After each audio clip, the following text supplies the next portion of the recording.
Welcome back to Bright Ideas from Acuity Brands on Industrial Sage. In an earlier episode, one electrical distributor told us how much of a positive impact listening to their customers had on their success through 2020. Today, I'm joined by Heather Drust, Senior Manager of Customer Experience at Acuity Brands. Heather, thanks for joining us. Thank you. Glad to be here. Let's start. It seems simple, but what does listening to the customer really mean? Yeah, I think at the end of the day, we want to step in our customer's shoes, right? And look at everything from their point of view back and listen to what they have to say without inserting our own assumptions there. And really the best way to do that is to ask the right customers the right questions at the right time. And we do that by journey mapping, which is, like I said, stepping in their shoes and saying from the point of when they learn about our product and our service to deciding to purchase or repurchase, what are the key moments within that are make it or break it for them? Let's ask for their feedback at those moments so that we can improve internally for them. And I think you'll know you're being successful when you do this, when those responses, that customer feedback data that you're listening to is what drives an internal process change, not anecdotal information from the past. Right. Yeah, you actually have some quantitative and qualitative data there. Right. So how is customer feedback measured?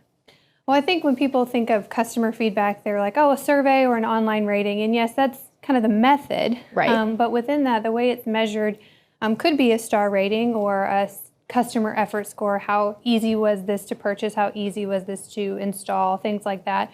But the most common measurements are CSAT and NPS. So CSAT is the customer satisfaction score, and that is tied to a unique or timely interaction. So how satisfied are you with your website experience, your ordering or online checkout or purchasing a car, those experience. Whereas NPS is more brand loyalty. So Net Promoter Score is what that's called. And you're asking, I'm sure you've seen this before, how likely are you to recommend this brand or this service or this company to a friend or colleague? And so that's definitely higher level. And so if you think of CSAT more as that pulse check, right? I'm checking in on those key moments for the customer regularly to see how those are going and what we could do better. And theoretically, if I saw one of those dropping, I would want to hone in, listen, and fix what I can there before it affects my Net Promoter Score and my brand loyalty, right? So there's definitely reason to use both of those tools in measuring, but they serve a different purpose. Right. And you hit on it a little bit, but does it really matter when you're asking for that feedback? Absolutely. Timing matters. Timing is everything. We want to get the feedback from as close to the point of that interaction or that experience as possible. It needs to be fresh in the customer's mind so that it doesn't get diluted by another experience they've had in the meantime. So let's think of it this way, virtual world, online shopping. But I'm an online retailer. I want to know about your search experience. I want to know about your checkout experience, your shipping experience, and then I do want to know about the quality of the product I've sold you.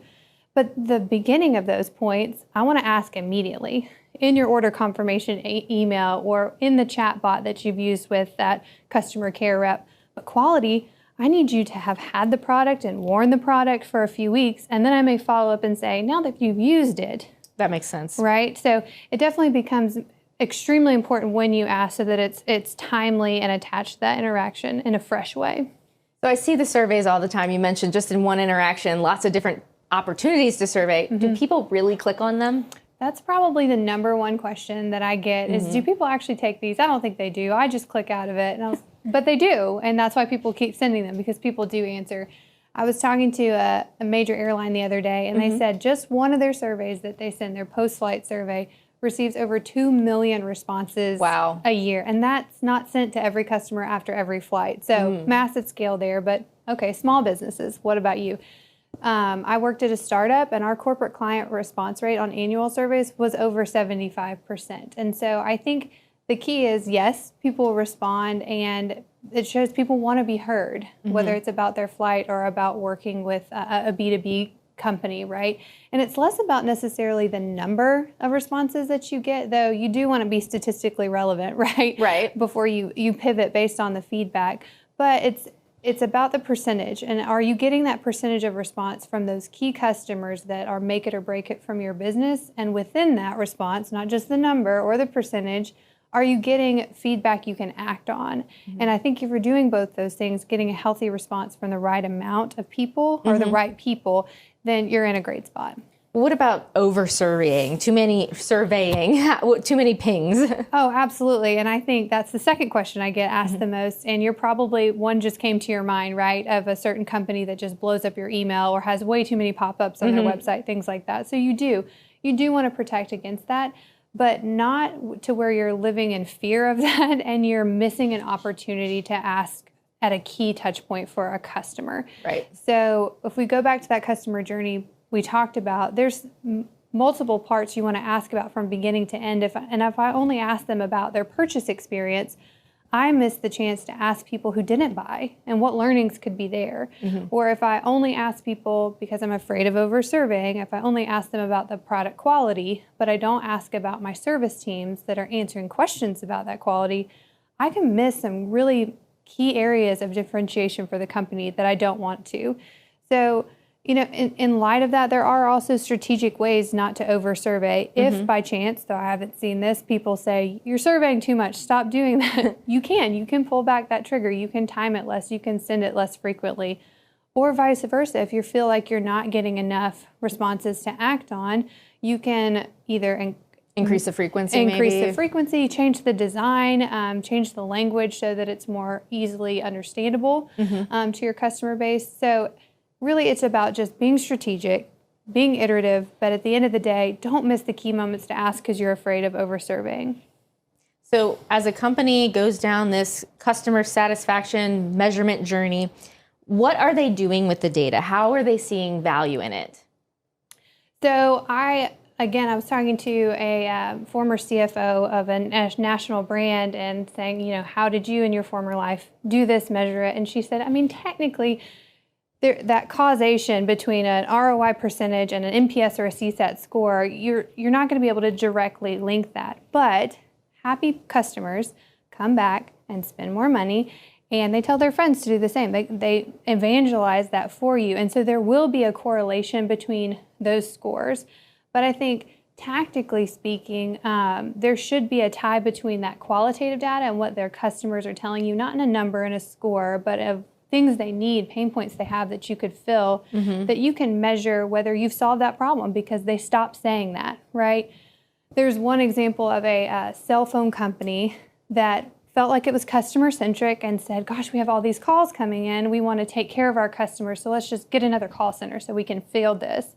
Well, later down the road, they started asking for customer feedback and realized if they just made their marketing materials a little bit more clear, they'd have less calls coming in. Right? No need for the call center. Right, saves a lot of money. It's much cheaper to change the marketing materials than open a new call center. And so more clarity, less calls, less need for the call center. That's an example where they could have used that feedback to improve how they did business. And I think that extends to products too. When you're listening to granularly to not just the star rating, but what did they say is wrong with the product or they need from the product or is lacking, and creatively come back and solve that, you're going to create better products that are more successful in the marketplace. And last thing, I think, you know, what gets forgotten in this is hugely important is employee experience improves with this. That's something that you can talk about internally because when everybody's focused on the customer back, you cannot stay in your silo because that customer doesn't view you as the sales department or the operations department or the marketing department. They view you as that brand, that product, that service. And so it's really cool to see companies come together and get out of their silos. That's a great benefit I didn't even think about. So how would a company start this journey? That's a great question. I think, you know, we talked about how it's different, right, for the large companies or small companies, but I think across the board, don't try to boil the ocean, right? This is new to a lot of companies, and that's okay. But you want to start with saying, okay, maybe I have multiple customers. Let's just pick one right now, and probably the one that's the largest financial impact on your business. And then pick a passionate group of people within your company from different parts, right? So pick somebody from finance, marketing, technology, operations, and get them in a room to map that customer journey we talked about and say, okay, what are the steps this person takes from being curious about us to purchasing from us or working with us to deciding whether to do that again. And then remember, don't boil the ocean there too. We don't want to over survey, so don't try to put CSAT everywhere. Right, you don't need 10 surveys, right? Pick 3 or 5 of those moments where you can, that are make it or break it for that customer, and attach a feedback mechanism of some kind to those moments, and then listen. See what they say. See what you can do with that information and change based on what you hear. So if there's wins culturally, celebrate them. You know, pat people on the back when they get mentioned, but also own the mistakes. And when you can see something that you can fix immediately, don't wait to have a meeting about it. Fix it right now when that information comes back in. And yes, you want to show your company as you're getting started that scores are improving, right? Those CSAT or NPS numbers, but you also want to improve, kind of like that cell phone company example. You want to prove that you listen to the feedback. You got the feedback, listened to it, and now you're not getting that negative feedback anymore because of your process changes.